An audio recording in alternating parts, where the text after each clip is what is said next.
The only thing is that we can do that with 2.1% of our GDP. We don't need to do it with 5%. So the important is not how much you're spending, is are you giving the capacities that you are being asked for the organization? Yes, we are doing it. And our deployment is at our historical height. For Mr. Al Thani,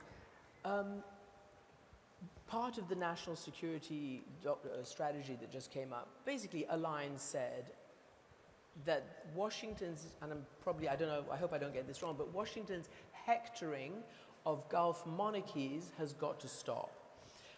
How do you, I mean, that must be welcome to your ears, obviously, because it doesn't really talk about human rights and democracy, but it does talk about a lot of what we know that President Trump has always talked about, which is the economy, investment, business, transactions, those kinds of things. You've sat with a lot of US negotiators.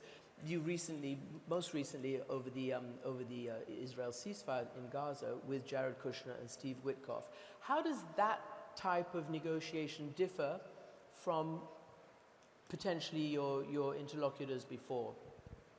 Well, actually, it's first of all, I think that each conflict has its own nature, and we cannot compare like what's the mediation, for example, between the U.S. and Afghanistan to the mediation between Israel and Hamas, and that happened recently. And basically, what we have seen as a challenge in the recent mediation in Gaza was that there were only the U.S. as part of mediation. They were only talking to one party, which is the Israelis.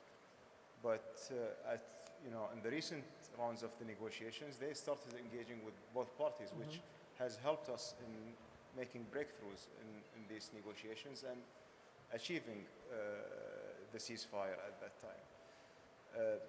The difference, of course, between one administration to another, it's been always there. Like, it's not you cannot see one method that's followed by every administration. But what we have seen throughout the mediation process is an engagement and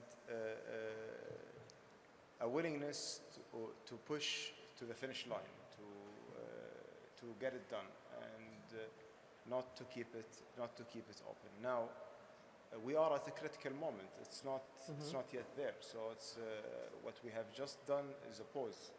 We cannot consider it yet a ceasefire. A ceasefire cannot be completed unless there is a full withdrawal of the Israeli forces, there is stability back in Gaza, people can go in and out, which is not the case today.